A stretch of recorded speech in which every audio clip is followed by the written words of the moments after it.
Buying your first car can be intimidating. It's actually why Vehicle Virgins was started. So here is a list of the biggest mistakes first-time car buyers make and how to avoid them. Buying a car without getting a pre-purchase inspection is not a good idea.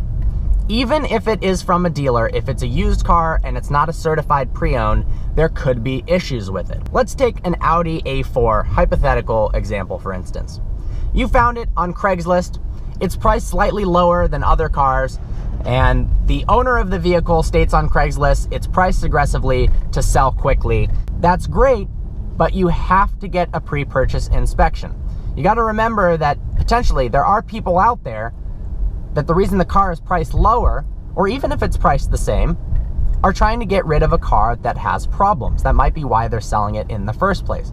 It's really easy. So with an Audi, Google local Audi independent mechanics, or even a dealer if you want to do that. It'll just be a little bit more expensive. Make a phone call, say, hey, do you guys do pre-purchase inspections? Likely they will.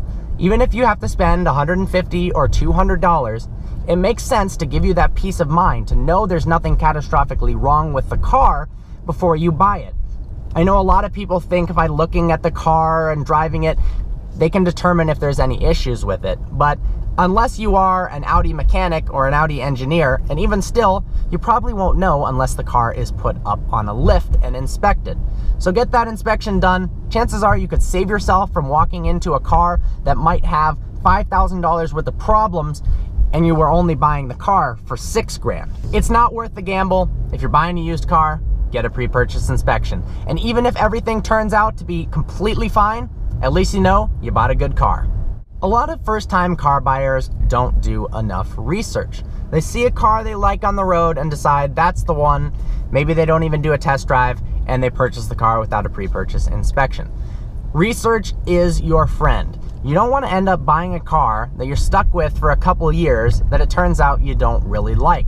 Resources like Vehicle Virgins, Kelley Blue Book, Motor Trend, Car and Driver, there's tons of magazines and YouTube channels out there. These websites will provide some insights on what the car is like to drive and own, and even maybe provide you with some alternative vehicles that turn out that you like more than the one you thought you did at first. Buying a car without test driving it.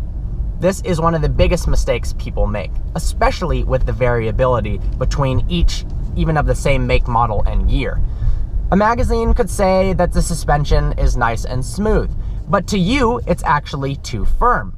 Maybe the steering is too loose for your liking. These are things that you can find out by doing an extended test drive, or maybe figure out that there's rattling in the car, or the speakers don't work, that you might not know if you just walk around the car and say, yes, I'd like it. By actually driving the car, you're going to reduce the chances of having buyer's remorse when it turns out it doesn't quite feel the way you thought it would. Going with the first car you see. Do not do this. Even if you found the correct year, the make, the model, drive another of the same car. Drive 2 or 3 of the same car, because everyone is different. It might rattle more than another. One might be slower than another. When I went and test drove E39 M5s, for whatever reason, whether it was bad maths or carbon buildup, some were faster than others. That's stuff you want to find out, and it just takes a few more hours or a few more days to get you a better car. You can also use test driving and looking at multiple of the same car to your advantage in terms of negotiation. Let's say you found an Audi A4 for $5,000 from one buyer, another is charging $6,000. Maybe that one's the better car, but you can negotiate them down to $5,000 because of the other one available on the market. Only considering a new vehicle. A lot of people think that the only way to get a reliable vehicle is to buy one brand new, but that's not the case. Even if finance deals are looking great and lease deals are looking great, of course, there's a time and place for that. Sometimes it makes sense. Chances are you can save a lot of money and get a better car if you're buying used. When you drive a car off the lot, it depreciates immensely. If you find a car that's only 6 months or a year old with a couple thousand miles on it, you've missed that initial hit of depreciation. The other owner took that, and as long as you don't mind not being the first owner, would you really care if you were the second person ever to sleep with Kate Upton? Probably not. Then you can save a lot of money, and it'll still be under warranty, and you'll get all the benefits of buying a new car. You can get even better deals if you buy something like a 5-year-old car. Check out this as an example. You could buy a new V6 Premium Volkswagen Passat for $35,000.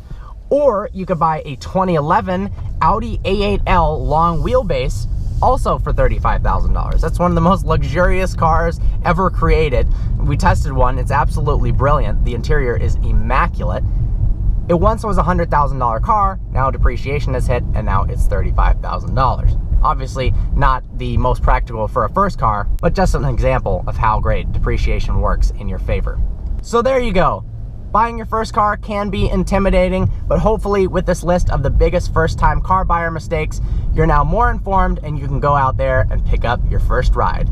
Well, I hope you enjoyed this video. Like always, please browse our channel and subscribe. I look forward to seeing you next video.